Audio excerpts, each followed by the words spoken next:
ফিলিস্তিনের মুসলমানদেরকে কেমন করে নির্মমভাবে হত্যা করা হচ্ছে চিন্তা করে দেখেন। পৃথিবীর প্রান্তে প্রান্তে মুসলমান আজকে অপমান হচ্ছে, মার খাচ্ছে। আপনি মুসলমান হয়ে 2024-এর প্রথম জানুয়ারি কি হিসেবে সেলিব্রেট করবেন? আসসালামু আলাইকুম রহমতুল্লাহি তাআলা ওয়া বারাকাতুহু।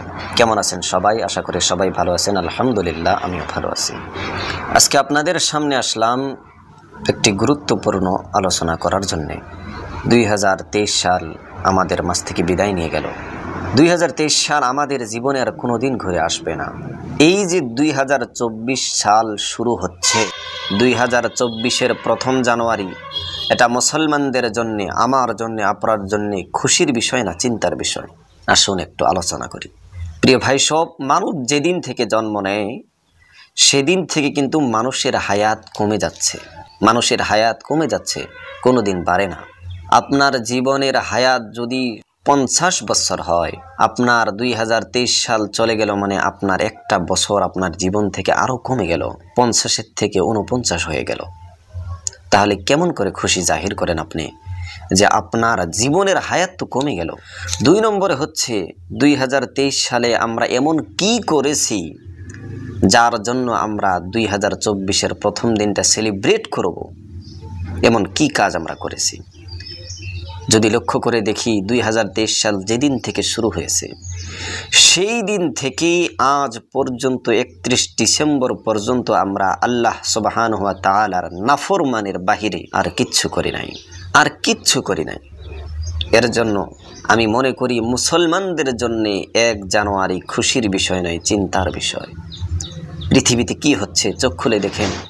ফিলিস্তিনের মুসলমানদেরকে কেমন করে নির্মমভাবে হত্যা করা হচ্ছে চিন্তা করে দেখেন। প্রিয় ভাই সব, আপনি তো সেই মুসলমান, আপনি তো সেই মুসলমান যেই মুসলমান বাচ্চাদেরকে নির্মমভাবে হত্যা করা হচ্ছে। আপনার উপরে যে সেই বিপদ এসে পড়বে না তার কি গ্যারান্টি আছে? অবস্থা তো করুণ হয়ে যাচ্ছে, মুসলমানদের ঈমান তো দুর্বল হয়ে যাচ্ছে। আপনি কিসের জন্য সেলিব্রেট করবেন? পৃথিবীর প্রান্তে প্রান্তে মুসলমান আজকে অপমান হচ্ছে, মার খাচ্ছে। আপনি মুসলমান হয়ে 2024-এর প্রথম জানুয়ারি কি হিসেবে সেলিব্রেট করবেন? চিন্তার বিষয় মুসলমান, চিন্তার বিষয়, খুশির বিষয় নয়। আপনার জীবনের হয়তো 23 বছর বয়স হয়ে গেল, 24 বছর, 50 বছর, 30 বছর, যত বছরই হয়েছে, চিন্তা করে দেখেন এমন কি আমল করেছেন যার দ্বারা আপনি সেলিব্রেট করতেছেন? আপনি কি মরে যাবেন না? মরে গেলে আপনার অবস্থা কি জান্নাত হবে, এটা কি আপনার গ্যারেন্টি আছে? যদি গ্যারেন্টি নাই তাহলে কিসের জন্য আপনি খুশি জাহির করতেছেন? আল্লাহর দোহাই, বাজে খুশি জাহির করবেন না।